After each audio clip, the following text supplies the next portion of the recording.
বাবা আজ কি খাবে? ঘরে বানানো আম পোড়া।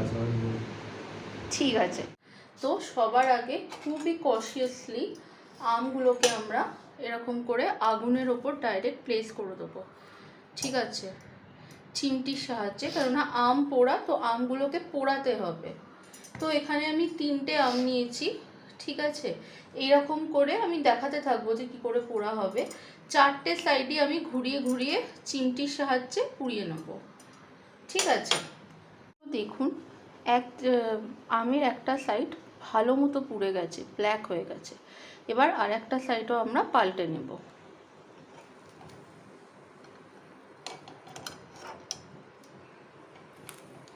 ভালো মতো এটা পুরোটা ভালো মতো পোড়াতে হবে, যতক্ষণ না একদম পুড়ে পুরো মানে কয়লার মতো হয়ে যায়। আর আমের ভেতরের পাল্পটা হলুদ হয়ে যাবে, তখন বুঝবেন যে পারফেক্ট আম পুড়েছে। তো এরম করে আমরা আমটা পুড়িয়ে নেব। আমগুলো পুড়ে গেছে, এবার খোসাগুলো আমি আলাদা করে দেবো। এই দেখুন হলুদ হয়ে গেছে না, তার মানে আমাদের আম খুব সুন্দর করে পুড়েছে।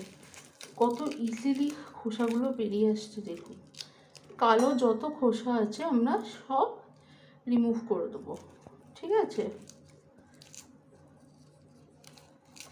এরকমভাবে বাকি দুটো আমেরও আমরা খোসা ছাড়িয়ে নেব। দেখুন কত ইজিলি খোসা ছেড়ে আসছে। খোসাগুলো ছাড়িয়ে নিই। দেখুন 3টে আম থেকে এই পাল্পটা বেরিয়েছে। এবার আমরা শরবত বানাবো।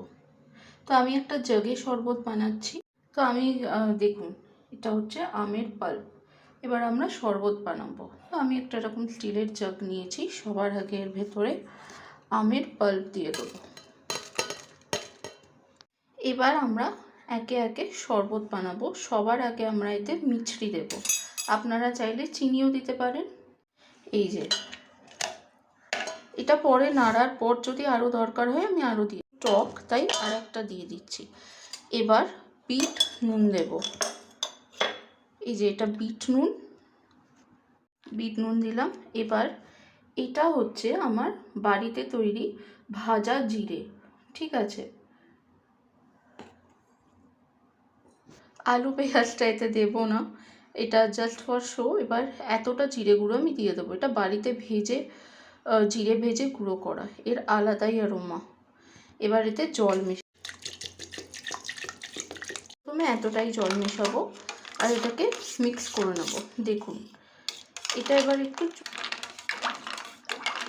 সুন্দর একটা স্মেল আসছে না।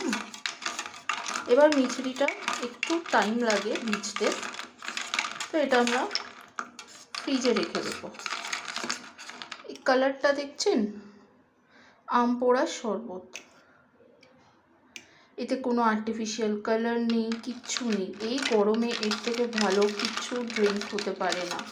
একদম ন্যাচারাল পদ্ধতিতে তৈরি করা, ভেরি ভেরি হেলদি।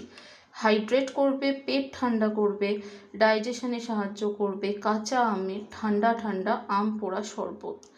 এটা আমি একবার গ্লাসে ঢেলেও দেখাবো। তো এই যে আম পোড়া শরবত, এটা ছেঁকে নিয়েছি আর ছাকার পর এইরকম দেখতে হয়েছে। এত সুন্দর। কেমন হয়েছে? দারুণ। Thank you.